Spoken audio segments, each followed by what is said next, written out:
It all started with a simple phone call. I was in my kitchen, washing dishes after dinner, when my phone buzzed on the counter. The name on the screen made me pause. Ryan. He was my best friend Lisa's younger brother. And I hadn't seen or heard from him in years. The last time I'd laid eyes on him, he was a lanky teenager trailing behind us during our college days. Now, apparently, he was 18. Curiosity got the better of me, and I wiped my hands on a dish towel before answering. Hey, Ryan, this is unexpected, I said, trying to keep my tone light. Hey, Sophie, he replied, his voice deeper than I remembered. There was a nervous edge to it. I hope this isn't weird, but I really need a favor. I couldn't help but smile. Depends on the favor, I teased, though a flicker of concern ran through me. He hesitated, then blurted out, Can I come over? I don't want to do this over the phone. His tone was serious, almost embarrassed, and it made me pause.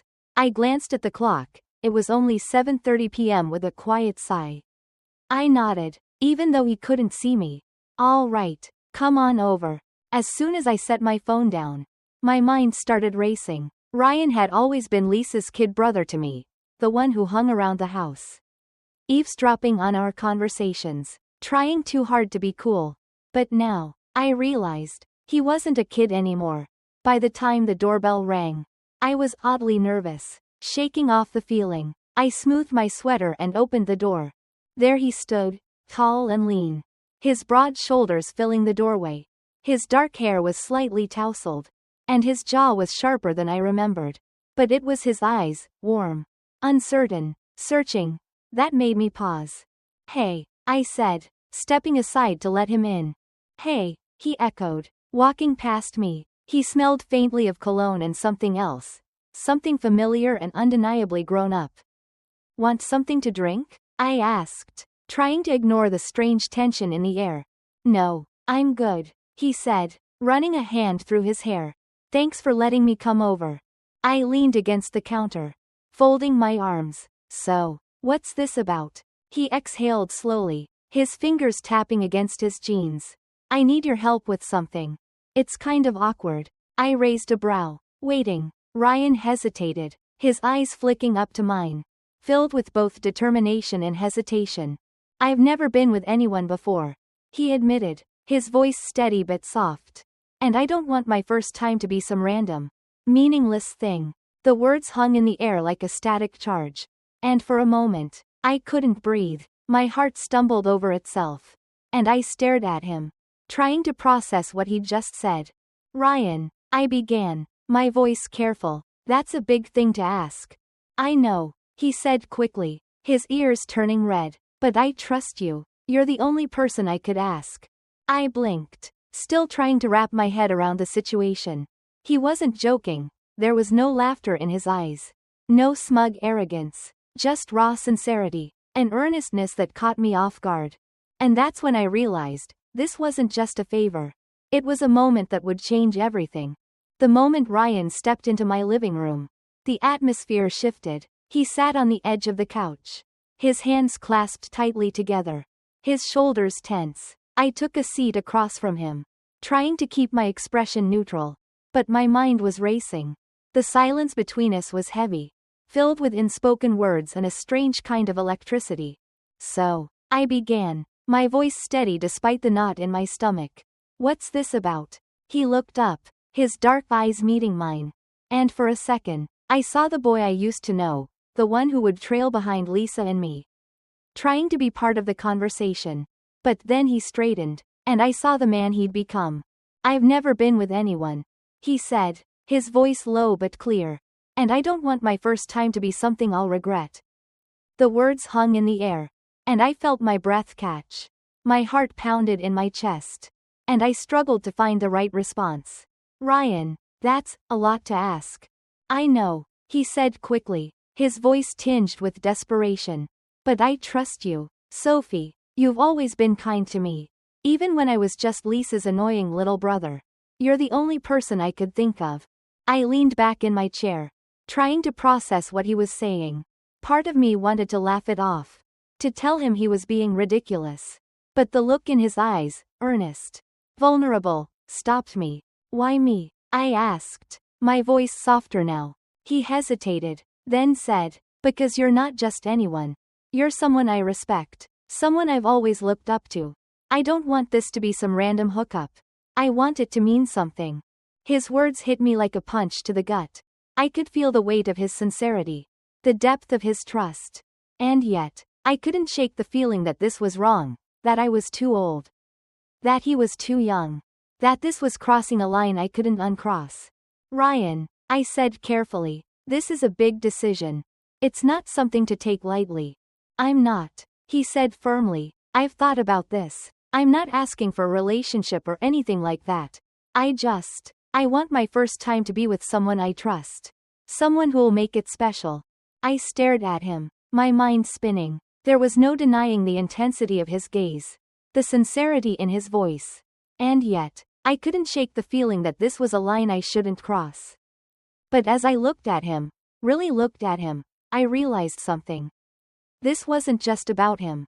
It was about me, too. About the way my heart raced when he looked at me. The way my skin tingled when he was near.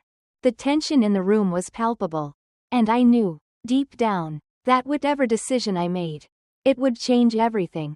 The room was quiet, save for the faint ticking of the clock on the wall. Ryan's words hung in the air, raw and unfiltered, and I could feel the weight of them pressing against my chest. His honesty was disarming, and for a moment, I didn't know how to respond. Sophie, he said, his voice softer now, I know this is a lot to ask. But I've thought about it, really thought about it.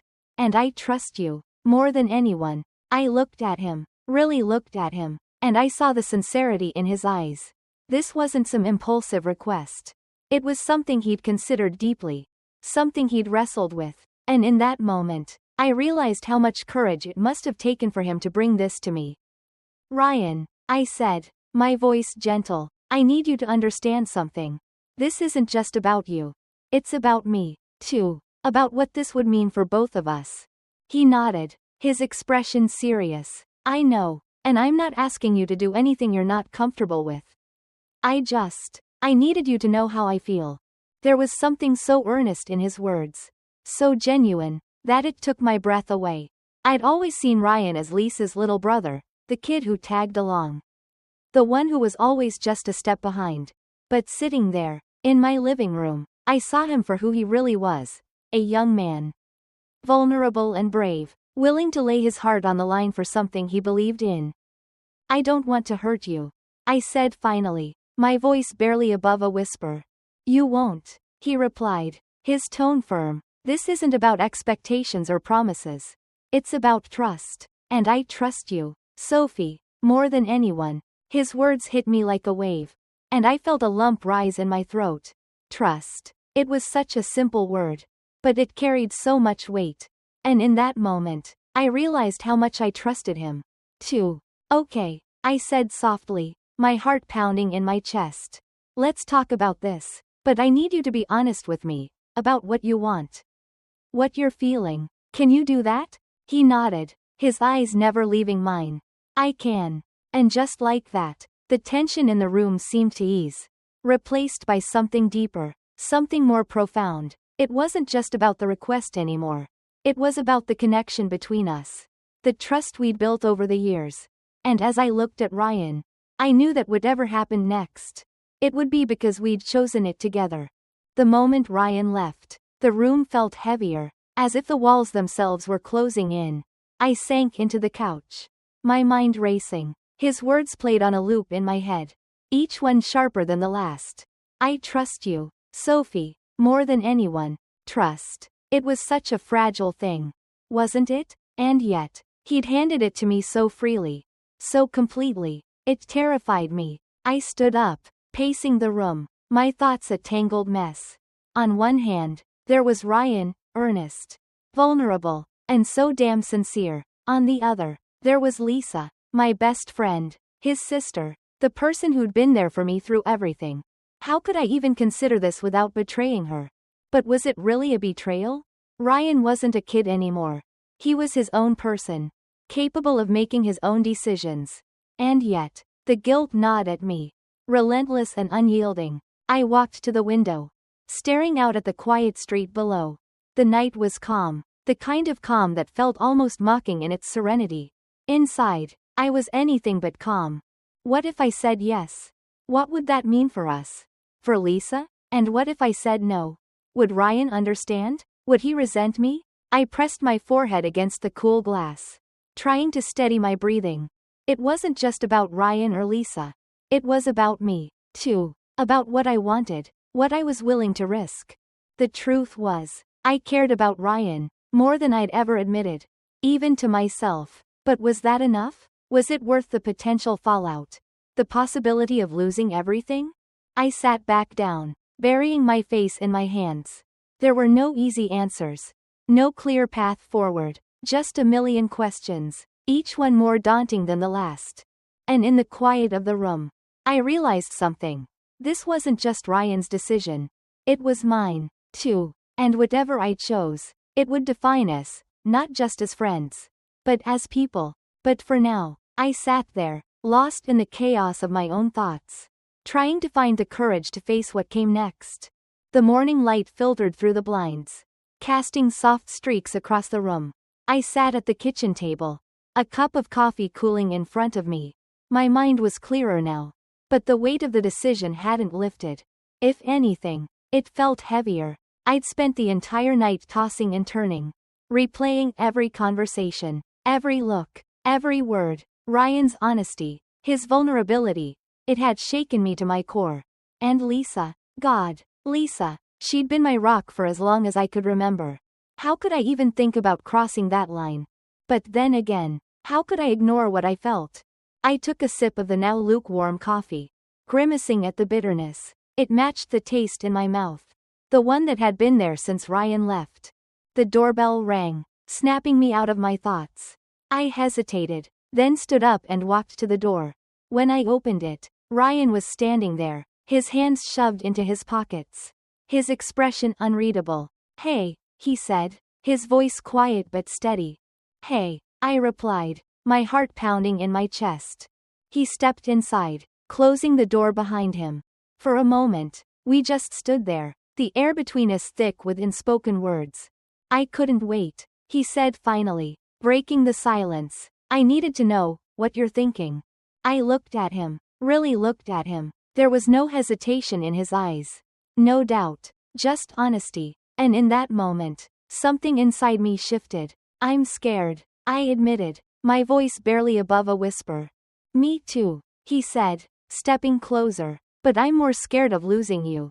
And then, before I could overthink it, before I could second-guess myself, I made the decision. I reached out, took his hand, and squeezed it. "Okay," I said, my voice trembling but firm. "Let's do this." The relief in his eyes was instant. And for the first time in what felt like forever, I felt a sense of calm. It wasn't going to be easy. There would be challenges, conversations, and probably a lot of tears. But in that moment, I knew it was the right decision.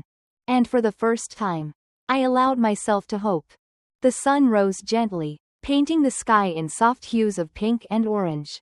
I woke up to the sound of birds chirping outside the window, their melodies a stark contrast to the storm of emotions still swirling inside me.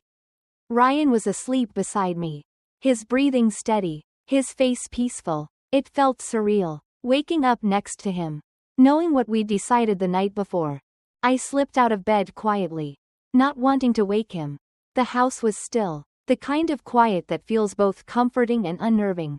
I made my way to the kitchen, my mind racing. Last night had been a whirlwind of emotions, fear, relief, hope, but now, in the cold light of morning, reality was starting to set in. I poured myself a cup of coffee and sat at the kitchen table, staring out the window. The world outside seemed so normal, so unchanged, but everything in my life felt like it had shifted. I thought about Lisa, about the conversation we'd need to have. It wasn't going to be easy, but it was necessary. "Hey," Ryan's voice broke the silence. I turned to see him standing in the doorway, his hair messy, his eyes still heavy with sleep. "Hey," I replied, offering him a small smile. He walked over and sat down across from me, his gaze steady. "How are you feeling?" I took a deep breath. considering the question. Honestly, I'm not sure. Nervous, I guess, but also hopeful. He reached across the table, taking my hand in his. We'll figure this out together. His words were a balm to my anxious heart. I nodded, squeezing his hand. Together, we sat there in silence for a while, the weight of what we'd decided hanging in the air. But for the first time, it didn't feel like a burden. It felt like the start of something new.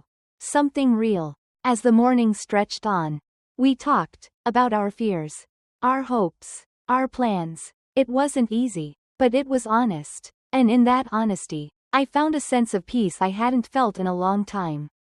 By the time the sun was fully up, I knew we'd made the right decision. It wasn't going to be simple, but it was worth it. And as I looked at Ryan, I felt a spark of hope ignite within me. This was our new beginning, and I was ready to embrace it.